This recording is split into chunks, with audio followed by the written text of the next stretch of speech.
वंशाचा दिवा हवा, या पोरीचं ओझं मला नको. 5 वर्षाच्या लेकीला रात्रीतून हाकलून दिलं.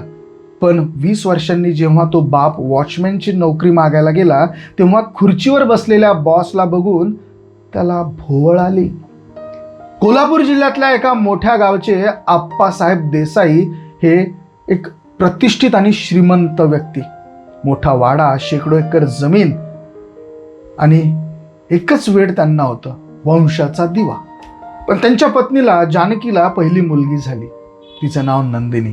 नंदिनी 5 वर्षाची झाली तरी आप्पासाहेबांचा राग गेलेला नव्हता. एके दिवशी रात्री मुसळधार पाऊस कोसळत होता. आप्पासाहेबांनी अत्यंत निर्दयीपणे जानकीला आणि 5 वर्षाच्या नंदिनीला घराच्या बाहेर काढून दिला. माझ्या कोट्यावधीच्या संपत्तीला वारसदार एक मुलगाच पाहिजे. ही पोरगी म्हणजे दुसऱ्याचं धन आहे, तिचं ओझं मी मरेपर्यंत वाहणार नाही, निघून जा माझ्या घरातून, असं म्हणत आप्पासाहेबांनी दोघींनाही घराच्या बाहेर काढलं. त्या गर्विष्ठ माणसाला पाजर कधीच फुटला नाही.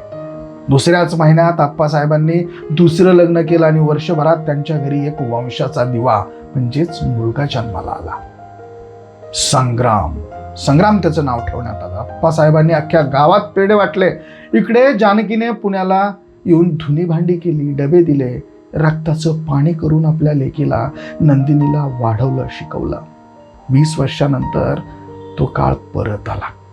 20 वर्ष उलटून गेली होती. आप्पासाहेबांचा तो लाडका वंशाचा दिवा संग्राम आता मोठा झाला होता. पण तो अत्यंत व्यसनी, जुगारी आणि नालायक निघाला. सट्ट्याच्या आणि जुगाराच्या नादात संग्रामने आप्पासाहेबांची शेकडो एकर जमीन विकून टाकली होती. आणि एके दिवशी संग्रामने अंडरवर्ल्डच्या एका डॉनकडनं 5 कोटी रुपये कर्जाने घेतले होते. ते न फेडता आल्याने गुंडांनी थेट आप्पासाहेबांचा देसाई वाडा गाठला. बळजबरीने स्वतःच्या नावावर तो करून घेतला. गुंडांनी आप्पासाहेबांना धक्के मारून त्यांच्याच वाड्यातून बाहेर काढून दिला. आणि तो वंशाचा दिवा संग्राम आपल्या बापाला रस्त्यावर सोडून रातोरात पसार झाला, पळून गेला. वयाच्या 65व्या वर्षी आप्पासाहेबांवर रस्त्यावर भीक मागायची वेळ आली होती. पोटची खळगी भरण्यासाठी पुण्यात आले आणि एका कंपनीमध्ये सेक्युरिटी गार्डचं, वॉचमॅनचं काम करायला लागलं. एजन्सीने आप्पासाहेबांना पुण्यातल्या कल्याणी नगरमध्ये एका अत्यंत भव्य अशा 50 मजली IT कंपनीच्या हेड ऑफिसमध्ये पाठवलं. कंपनीचं नाव JN ग्रुप असं होतं. तिथे नियम होता की कंपनीच्या मॅनेजिंग डायरेक्टर MD स्वतः वयस्कर कामगारांची मुलाखत घेत असत, जेणेकरून त्यांना सन्मानाची वागणूक मिळेल. आप्पासाहेबांना अत्यंत भिकाऱ्यासारख्या अवस्थेत फाटक्या कपड्यांमध्ये MDच्या भव्य कॅबिनमध्ये नेण्यात आलं. कॅबिनचा दरवाजा उघडला. समोर एका अत्यंत महागड्या लेदरच्या खुर्चीवर एक तरुणी अत्यंत रुबाबदार पद्धतीनं बसलेली होती. बिझनेस वुमन बसलेली होती. तिने फाईल न बघताच विचारलं, नाव काय तुमचं? आणि या वयात वॉचमॅनची नोकरी का करायची आहे तुम्हाला? आप्पासाहेब थरथरत्या आवाजात म्हणाले, माझं नाव आप्पासाहेब देसाई. माझ्या सख्या मुलाने मला रस्त्यावर हकललाय मॅडम. मला फक्त 2 वेळच्या जेवणासाठी काम पाहिजे. हे ऐकून त्या मॅडमने आपली मान वर केली आणि आप्पासाहेबांकडे रोखून पाहिला. आप्पासाहेबांची नजर तिच्या चेहऱ्यावर पडली आणि त्यांच्या काळजाचा ठोका चुकला. त्यांचा श्वास कोंडला गेला. ती दुसरी तिसरी कोणी नसून त्यांची स्वतःची मुलगी नंदिनी होती. त्यांच्या डोळ्यात पाणी आलं. नंदिनी अतिशय शांतपणे बसून होती. ओळखलं का मला आप्पासाहेब? मी तीच 5 वर्षाची मुलगी आहे जिला तुम्ही ओझं समजून पावसात हाकलून दिलं होतं.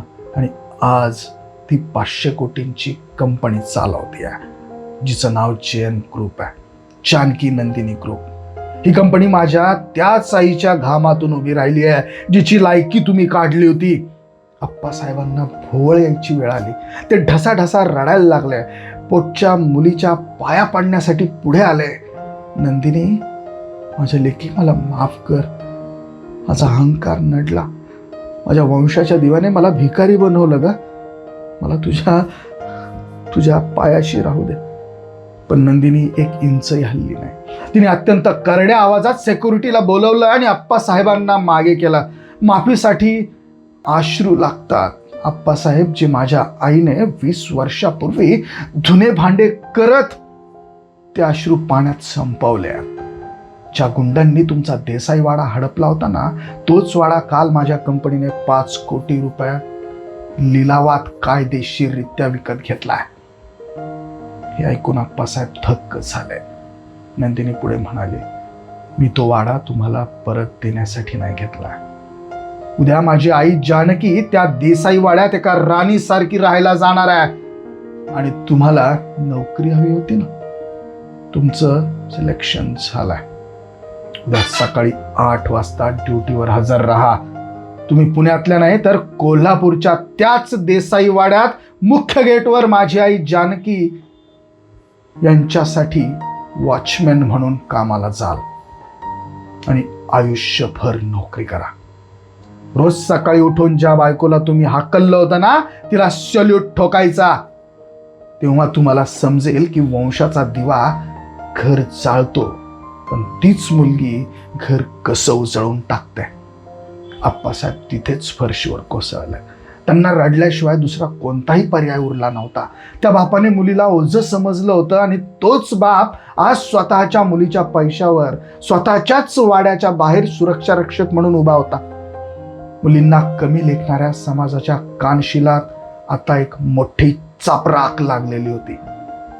खोट्या रडारडीपेक्षा स्वतःच्या पायावर उभं राहून बापाचा माज उतरवणारी नंदिनी आज अभिमानाने त्याच वाड्याची मालकीण झाली होती. मंडळी, कथा तुम्हाला कशी वाटली कमेंट करून अवश्य कळवा. मंडळी, ही कथा आम्हाला सोशल मीडियावरनं मिळालेली आहे. ही संपूर्णतः काल्पनिक असल्याची माहिती यामध्ये देण्यात आलेली. या कथेचे लेखक जे कोणी असतील हे सर्व अधिकार त्यांचे राखीव आहेत. आम्ही कुठल्याही पद्धतीचा क्लेम या कथेवरती सांगत नाही. अतिशय सुंदर भावनिक अशी कथा वाचण्यात आली, तुमच्यापर्यंत पोहोचावी या अनुषंगाने सादर केली. आवडली असेल तर शेअर जरूर करा. बघत राहा. धन्यवाद.